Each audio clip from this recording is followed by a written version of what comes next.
Alfa Romeo 164 იტალიური ბიზნეს სედანია, რომელსაც იტალიური ავტომწარმოებელი Alfa Romeo 1987-1991 წლებში აწარმოებდა. 2015 წლამდე 164 იყო ბოლო Alfa, რომელიც აშშ-ის ბაზარზე იყიდებოდა.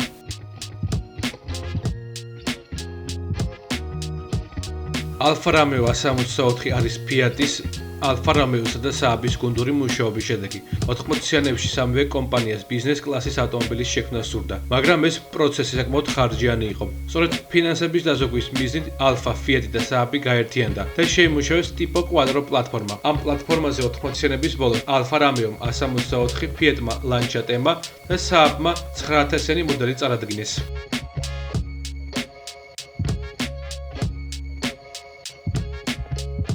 Alfa Romeo 164 სამი ძმისგან ყველაზე ლამაზი და ელეგანტური მოდელი გამოვიდა. 164-ის ექსტერიერზე ცნობილი იტალიური ფირმის Pininfarinos დიზაინერი Enrico Pumia მუშაობდა. მანქანას გაწონასწორებული და ელეგანტური სწორხაზოვანი დიზაინი ჰქონდა.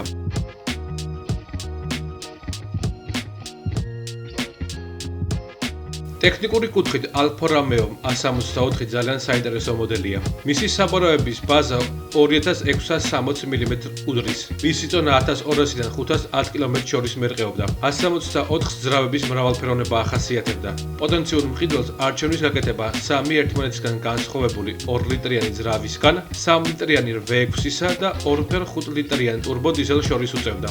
Alfa Romeo 164-ის ასე ვთქვათ შედარებით ხელმისაწვდომი ვერსია 2 ლიტრიანი ტურბო ძრავიანი მოდელი 163 ცხენის ძალასა და 264 ნიუტონ-მეტრ საბრუნ მომენტს გამოიმუშავებდა. ის 0-დან 100 კმ/სთ-მდე 7.2 წამში ჩქარდებოდა. მისი მაქსიმალური სიჩქარე 225 კმ/სთ-ს უდრიდა.